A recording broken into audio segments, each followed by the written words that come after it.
Over the past several years, I've had to keep up with a lot more content regarding one of my hobbies on YouTube than I was used to. In fact, sometimes there are up to 10 hours of new content generated per day that I have to keep tabs on. Now, obviously, I'm not going to spend 10 hours every day watching YouTube. That's insane.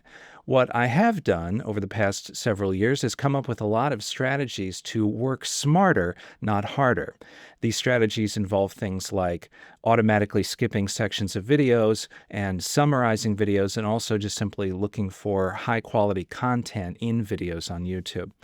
And I'm no longer following that hobby as closely as I wanted to. So before I go, I wanted to list all of these strategies here so that you can use them if you also need to research a lot of content on YouTube. Now, some of these strategies are going to make some creators angry because, as I just mentioned, they involve skipping sections of the video or sometimes not even watching the video entirely. And I know this because for a while on YouTube, for many years, I was also a creator. So at the end of the video, I'm going to list a couple of tips that creators can use to make sure that they can get the same amount of information conveyed to the user while still retaining views and likes and revenue, quite honestly. So here are several ways to blow through YouTube content. While the best ways to consume YouTube are to work smarter instead of harder, you can actually work harder. And I want to cover the harder stuff first because it's stuff you can use when you do finally have to watch YouTube content. The first thing I would recommend is to actually not immediately watch something as soon as you find it, but to batch your watching for later. And YouTube has a playlist specifically for that called Watch Later. In fact, it's right here. If you have a smaller thumbnail, and sometimes on mobile it looks like a little clock icon, but from the three dots menu on any video, you can immediately add it to your Watch Later list. So you do that a couple of times, and these will have been added to my Watch Later list. And then later, you can go to your Watch Later list, and it's in playlists, but YouTube separates it out for you to be convenient. And if you go to your Watch Later list, and I'll scroll all the way down here, you can see a few of the ones I added were already there, but you can see this one I just now added and this one I just now added. So this way you can quickly get your research out of the way when you only have a minute or two and not waste time actually watching. And then later when you've got like a solid hour, you can go through everything that you've put on that list. If you don't use the Watch Later playlist, I would encourage you to get in the habit because some of the tips that are coming later in this video about working smarter rely on the fact that you've got a lot of stuff that you need to consume in the Watch Later list. Now, the simplest way to simply work harder is to work faster, meaning watching the content faster.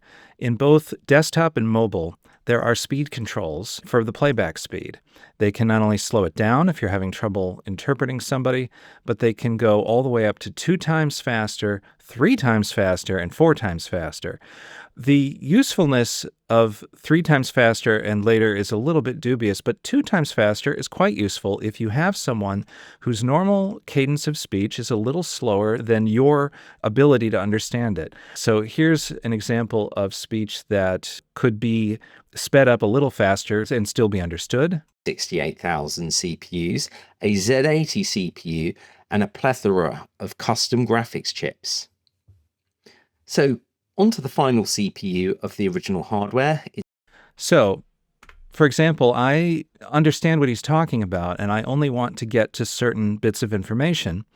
So you can just quite literally speed it up 2 times, and it is still intelligible. And let's listen to what that sounds like. Again, you do the cog here, and you can go to playback speed, and you can pick from a preset, or you can, in fact, make it as variable as you want. You may have noticed a little P show up. That means that the feature is reserved for premium subscribers, of which I am one, and I will talk more about why you should subscribe to premium if you want to work smarter later in this video. But for now, let's go to 2 times faster and see if we can still understand what he's explaining. A Z80 CPU and a plethora of custom graphics chips. So, onto the final CPU of the original hardware. It's a Z80, similar to what would have been in a Spectrum home computer or an arcade game like Pac-Man. But in this case, it is used simply to pass the music data and drive in-game samples. So we're here you can still understand what this person is saying. So that is one technique. I mentioned earlier that speeds above 2x aren't really that useful. However, there is one use case for them. Sometimes when you're watching a very long presentation with a lot of slides and you just simply want to get through that presentation faster or locate an item of interest, you can use speeds above 2. So if I go ahead and change the playback speed here, actually I'll just ramp it all the way up to 4x. You can see that it's moving quicker and we're getting through the slides quicker.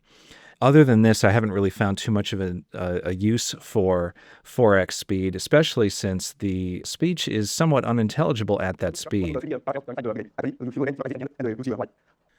If watching at 4x speed is still not fast enough to consume an hour-long presentation or something else that's very long, you can skip forward and backward using built-in shortcut keys to the YouTube player on desktop. The player supports a fairly standard jog shuttle configuration. It's J, K, and L. Pressing J repeatedly will go back a certain number of seconds. That's configurable, I believe, in the settings, and you can change if you want it to be 10 seconds or 20 seconds or 30 or whatever. So that's J going backward. L, of course, will go forward, and then K will start and stop playback. So you can see with K, I've started playback, and now with K again, I've stopped it. What a lot of people may not know is that YouTube also has percentages built into the keyboard shortcuts. The number keys on the top row of the keyboard correspond to percentages in the video. If you hit the number 1, you'll go to the 10% mark. If you hit 2, the 20% mark, and so on. 30%, 4 for 40%. 5 for 50%, and so on. This is also an excellent way to very quickly jump through a video to see if there's something in there that is worth your time to consume. It also lends itself very well to what is known as the Wadsworth Constant. The Wadsworth Constant is sort of this humorous thing that was pointed out that all of the useful content in a YouTube video starts at the 30% mark. And it was named after the Reddit commenter who came up with this sort of unspoken rule. The funny part is that it does kind of work in a lot of cases. And the number keys, because they jump to percentages, make it very easy to institute the Wadsworth Constant. Just hit the number 3 on the keyboard. And what do you know? Looks like it worked for this video. That's pretty interesting stuff. I said earlier that using the Watch Later playlist is a good way to just sort of very quickly add stuff to a playlist and then consume it later when you've got more time.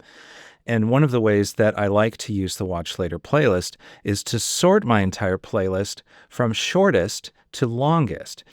The reason I like to sort shortest to longest is because it lets me get through as many videos as possible in the time I have available that day to consume the videos. So how do we do the sorting? You may have noticed something interesting about my particular Watch Later playlist on desktop. I happen to have this little sort section here. This is not native to YouTube. This is implemented using a TamperMonkey script. Now you might be asking, what is TamperMonkey? TamperMonkey is something that lets you code in a scripting language that controls the browser. And you can install TamperMonkey, and it shows up as an icon over here in the browser. And it's actually lit up a little bit because the 3 means that 3 of the scripts I have loaded are loaded and running and active for this particular page. So if I click on TamperMonkey, you can see that the script that I have here, sort YouTube playlist by duration, is there. And if I go ahead and edit it, this is the entire script. Now, installing TamperMonkey is outside of the scope of this video, so I'm not going to cover that. But once you install TamperMonkey, you can find this script. And the script in particular is located here. And I will also have a link to this in the video's description if you don't want to try to type it all out. And the actual contents of the script, again, are beyond the scope of this video. But once you have this particular sort YouTube playlist script loaded into TamperMonkey and TamperMonkey turned on and active, this will now show up on your Watch Later playlist. And the defaults are to sort shortest first. And I have a whole lot of content in here that I have not yet sorted. I've been waiting specifically to make this video, from 20 minutes to 30 minutes to 40 minutes, all the way to some presentations I want to see that are an hour long, and even some feature-length documentaries that I haven't seen yet, like the Half-Life documentary. and an interview with a somewhat famous software pirate in the DOS world in the 1990s. So let's sort all of this by hitting Sort Videos. I'm just going to go ahead and let it continue because this will probably take over a minute to fully sort everything. We'll come back when it's done. Okay, so the sorting is done. That took approximately 3 minutes in real time for almost 100 videos. And true to what it says, it sorted them all by duration. So if I had only 10 minutes to watch videos and I wasn't going to try to use any skipping tricks, I could get through 1, 2, 3, 4, 5, 6, 7, 8 videos all in 10 minutes. So that's why I prefer to sort them all the way up to the top, shortest first. And then that way, if we look at the very bottom of the Watch Later playlist, we have 2 hours, 22 minutes, 3 hours, and 4 hours. And if they're that long, I would plan consuming them better. And so that's why they're kind of filtered at the bottom. And I'll get to those when I have more time. Now it's time to learn how to work smarter, not harder. The first thing I recommend is subscribing to YouTube Premium. YouTube Premium, first and foremost, removes the advertising. And that is pretty much the quickest way to work smarter. If you aren't constantly getting interrupted by advertising, especially advertising you can't skip, you're going to save a lot of time. If you save only 8 15-second ads a day, that adds up to over 12 hours of your life back every year. So it really is a no-brainer.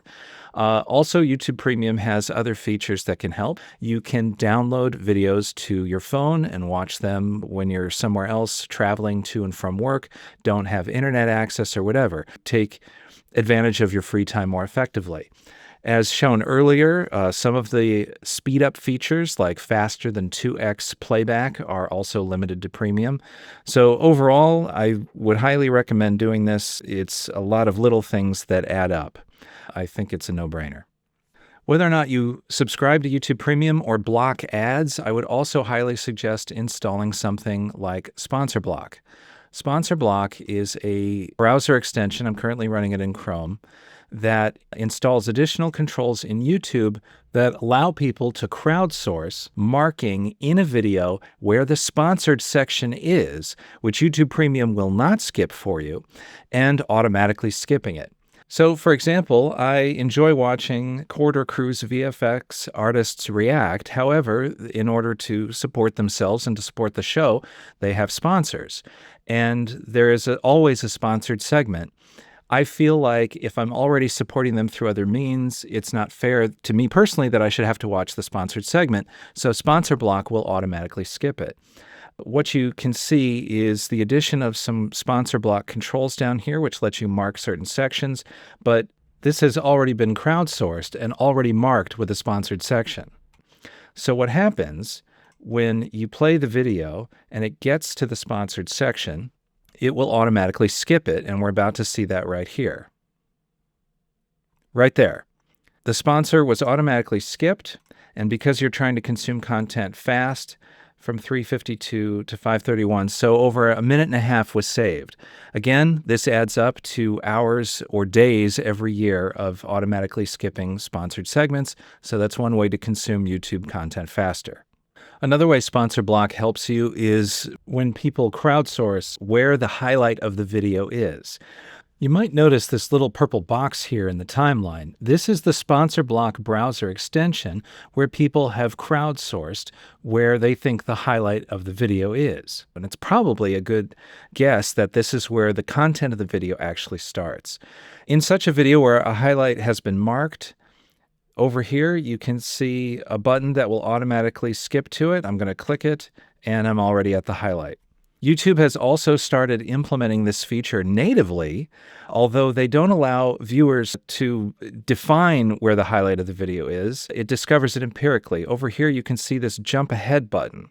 And this is what YouTube have empirically discovered, or at least what they think is the highlight, or where people are most often jumping ahead to. If you click that, it will jump there. Now, what if you have a video where no one has crowdsourced where the good parts are in the video, and YouTube's own jump later isn't working for some reason? There's a feature that still exists in a lot of videos, and that is if you just simply hover on the bar, you can see this kind of peaks and valleys, what looks like almost a mountain range of ups and downs on the bar as you seek along it. It's a graph of viewer activity. So we hover to this largest one here, and YouTube helpfully tells you this was the most replayed section of the video. So rather than watch an entire 3-minute video, if you're curious, you can just simply find the places where there was the most viewership and skip right to them by clicking, and it will seek right there. Another quick way to know if a video is worth your time and has useful information in it, read the description. People put sometimes useful information in the description, and most importantly, they sometimes put chapter stops in videos. I love chapter stops because it not only lets you quickly skip to any place where you feel like, oh, this is new information I need to consume, like I know all this, but I didn't know this, and I can go right there.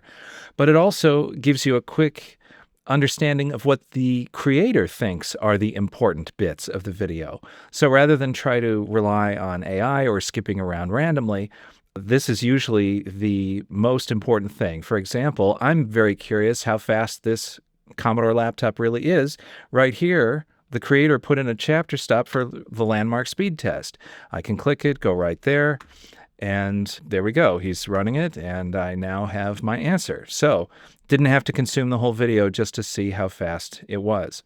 Now, one thing you might have noticed if you're an astute viewer is that in addition to having the regular like button, my browser also contains the number of dislikes. You may remember that YouTube got rid of the number of dislikes, so how am I able to see this?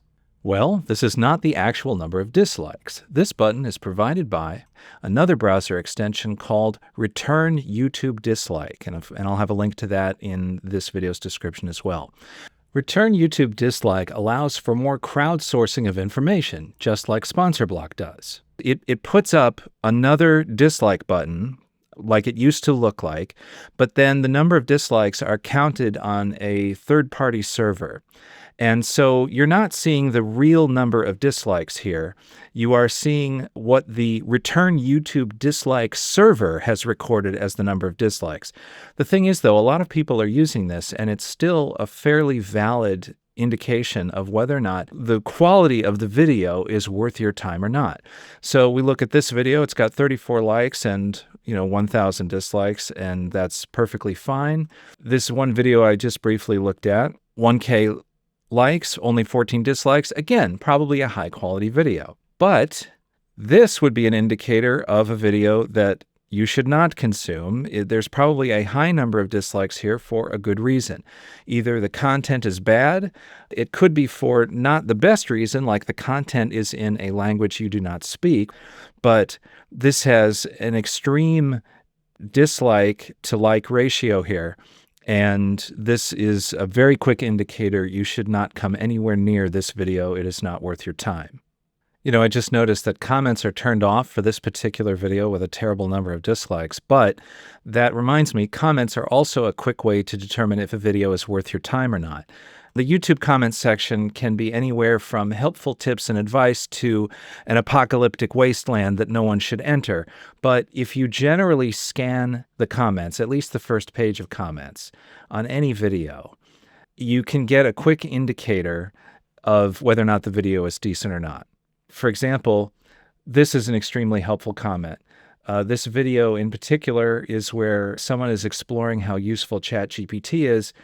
And one of the comments on the first page is someone who is validating the content, comes from AI and data industry, appreciated how the creator broke down issues with AI models and showing how they worked and so on. So the comments can be an indicator of content quality.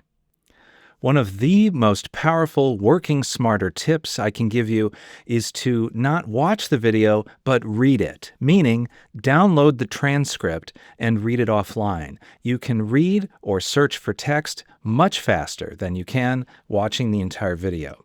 Let's say, for example, that I was only interested in what debuggers this person may have used when he was cracking games and part of the cracking scene. What you can do is you can download the transcript. The first thing you do is click share and copy the URL of the video, or you could also copy it from up here at the URL bar. But once you have it copied, you can use a program like YT-DLP to download not only the entire video, but also the audio and also the transcript. I'm only interested in the transcript. I've already created this download transcript batch file that runs YT-DLP and specifically skips the download of the full file, and then it only writes out the subtitles. So let's go ahead and try this out with the URL that I copied. I just simply paste it and run it with that batch file. And it grabbed the subtitles right there. And if I go ahead and take a look at them, there they are. For example, I said I was only interested in, did he use any debuggers? So let's do a search for debug. There it is, debugging tools. That appears to be at the 33-minute mark. Do it again. It looks like debug vector. He talks about that at the 1 hour, 52-minute mark. So this is a super quick way, if you're only interested in one piece of information, to just search for it in the transcript, and it tells you exactly where it is in the video, and then you go there. What if you want to do the same thing by reading a transcript offline, but there's no transcript to download? You can still use YT-DLP to grab just the audio. And in fact, I've written, again, a little batch file for Windows here that does just that and is for just the audio. So once again, we copy the URL and run it through YT-DLP to grab just the audio. Okay, and the download's completed, and now you can see that I have an Opus file. Opus is an audio format. You can then run Opus through any free audio to text conversion process. I happen to have Whisper installed on my system. Installing Whisper on your local system is well beyond the scope of this video, but there are tutorials out there to install it for Linux or Mac or Windows. And then once you have Whisper installed, you can run any audio file through it, and it will generate the transcript for you. This process can take a long time, so this is the kind of thing you want to do if you are trying to condense a 1 hour long interview down into a transcript that you just want to search for 1 or 2 bits of information from. It allows you to batch your work. It allows you to batch your time. I could fire off this transcription process, say, for example, right before I had to go to work, and then when I come back from work, it's ready for me to review. And I haven't lost any real time because the transcription process happened when I was doing something else. It's certainly better than trying to watch or listen to an hour-long video while I'm trying to concentrate on something else. But you know what's even better than reading a transcript? Having an AI summarize it for you. General purpose AI, at least the kind we're talking about in 2025, is based off of large language models. And what these models were designed to do is interpret and process text. They're great at translating text between languages, and they're really great at summarizing large bits of text into smaller paragraphs or even a single sentence. So instead of spending 10 or 20 minutes reading a transcript, why not have an AI summarize it for you? And YouTube knows this, and they've started building these features into YouTube itself. For example, let's take a look at this particular video. I like Rick Beato. I'm not poking fun at him. He's playing the game that a lot of people have to do with suggestive titles and descriptions, but these are constructed to get you to watch the whole video. I fried ChatGPT with one question, and the description is actually quite terrible. It says, I test the limitations. I just want to know what the one simple question is. And I really don't want to watch a 15-minute video to figure it out. Well, YouTube has started including AI summaries. If we scroll down a little bit, below the description is the AI summary. If we expand it, we can read the whole thing. He challenges it with a math problem. Okay, there's the answer that I was looking for. Now I don't have to watch the whole video. I know Rick would be very upset with that, but my time is valuable, and I just wanted to know what the one simple question is, and it was a math problem. In fact, it even goes on to tell you exactly what it was, compute 52 factorial.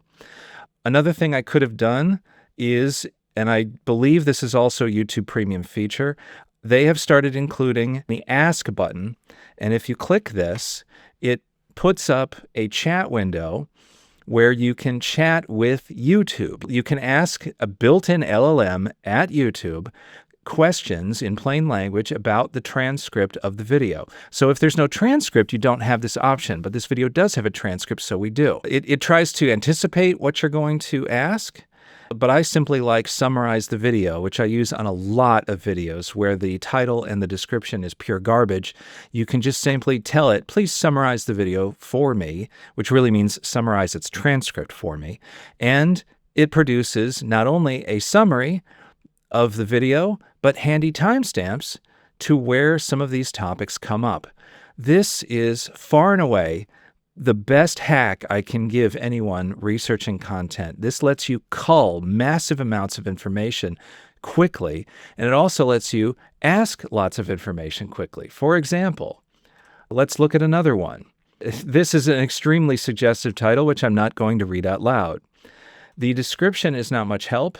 There's no timestamps in there. In fact, it's full of a lot of SEO and marketing garbage. It also has no summary, no AI summary at the end of it, but it does have a transcript, which means we can use the ask button to ask anything. Again, this is a good example of stuff it thinks you want to know. I could also summarize the video. Instead of summarizing the video, which it does very well, I'm just going to demonstrate you can actually ask whatever question you want. For example, how many gurus are mentioned in the video? And it will go through the transcript and try to answer that question. Okay, so it told me it can't answer that question because the specific gurus are not mentioned, but it does give me some helpful timestamps that I could use. You're not limited to these questions, is my point. And it even tries to go further. But once again, biggest time saver in the world, summarize the entire video. And with that, we have an idea of what this video contains and whether or not it's worth our time. This is so powerful, I'm going to cover it at least one or two more times. Let's take a look at this example. I quit my job to become a YouTuber. Here's how much money I made. If all I'm concerned about is how much money they made, you can go to the ask button and quite literally ask it, how much money did they make? Done. We have the answer. We have timestamps on where various things are talked about. And if I'm in a hurry, or that's literally all I wanted to know, I don't have to watch the entire 9-minute video. I can simply move on. Now, you may think a 9-minute video is not that big a deal. And you're right, isolated, it's not. But when you're trying to consume between 1 and 10 hours of YouTube content, new content per day, this adds up. Let's try one more thing. Here is an hour-long post-mortem, and I believe it has a transcription. It does. Now, for some reason, the ask button didn't show up down here, but on the 3 dots menu, it shows up. So let's go ahead and select it. I'm actually honestly curious what rendering program they used to create the backgrounds in Alone in the Dark, which is what this video covers. So what programs were used to create the 3D backgrounds? Oh, wow, a custom tool called Cena. One final very quick example, just showcasing the flexibility of this. This particular channel has a lot of very helpful guides and tips and tricks on creating content. However, it is paid promotion from and for Riverside, which is a great platform. I'm not dissing Riverside, but sometimes I'm already familiar with Riverside and I just want to know what's in this tutorial and not harp on all of the Riverside specific features. So instead of summarizing the entire video, you can give it a directive such as summarize the video, omitting any information that mentions Riverside. And sure enough, it will do so. It summarizes the entire video, but you'll notice there is not any specific information about Riverside, despite the fact that the entire video itself is about how to do all of this with the Riverside platform. Now, sometimes you'll run across a video that does not have an ask button available. Maybe you aren't subscribed to premium and it's a premium feature, or maybe the video doesn't have a transcript, or for whatever reason, you can't do it from within YouTube itself. You can still summarize the video on other AI LLM platforms, and to do that, you just need to feed it the URL. So in this case, I'm going to click Share and then Copy to copy the URL. And then you can go to your favorite AI. I just pulled up the free version of ChatGPT here because it was easy. And literally ask it something like summarize and then paste in the URL of the video. And assuming it can either find the transcript or find a description, it will summarize the video. So it went ahead and did just that. I happen to be familiar with this video, so I can quickly examine this summary, and I can tell you that it is, in fact, accurate. Despite this being the free version of ChatGPT, it has some history about me, and so it added a little bit of context. A little creepy, but I'm just demonstrating that this works. Here is a free project that someone stood up called Too Long Didn't Watch. And while you can't ask it further questions after you get the summary, it does do a pretty good job of displaying a summary as well. It took a little bit of time. I'm not sure if it was grabbing the transcript or if it was grabbing the audio and transcribing it, but it did provide a quick summary as promised. And you can use these features to quickly cull videos out of your watch later list to determine if they're worth spending time on. Now, as a content creator, you're probably really scared right now. It seems like YouTube is actively helping people not watch your videos because of these features. That's not entirely what's happening. What YouTube is determining is that it is better to give a user as many tools as possible to decide if they want to watch the video, rather than having them get frustrated with a terrible title and no description and wasted time in the beginning and then just immediately move on. They are viewing this as the better of two bad options. So my advice to creators, if you want to try to guard against this behavior or defend against it, is to make better videos, meaning put a legitimate, useful description of your video first in the description, not after all of the sponsored segments and the sponsored text. Don't make someone hunt for a legitimate description of what your video is, just state it up front. If they're the right audience, they'll watch it. If they're not the right audience, they'll leave, but then again, they were never going to watch it in the first place. As I demonstrated earlier, add chapter stops with information you think is useful. You created the video, you know what's best and what your potential audience would be most interested to focus on, so you should do that. Don't let someone using AI summarize the video and come up with their own chapter stops. Yours are the best. And not only that, but if you create chapter stops, it will inform the AI summary and they will better match your content. And so the viewer will be more satisfied using your chapter stops in order to view the video. Finally, I said create better videos. I say that tongue in cheek, but you really should create better videos, meaning don't lie in the title or the description or the thumbnail. You can entice the viewer without outright lying and having it become clickbait.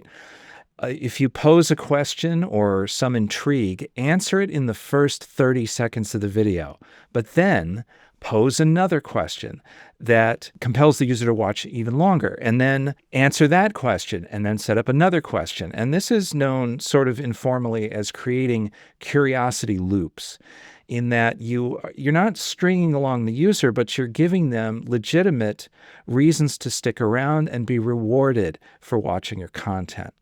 Ultimately, that's the answer. Don't try tricks or anti-AI code words in your descriptions. None of that works. Simply create better videos, and however YouTube evolves and however the audience evolves, they'll still find your content and they'll still watch it. So I hope these tips help you. And now that I'm no longer researching 10 hours of YouTube video content per day, maybe I'll make some.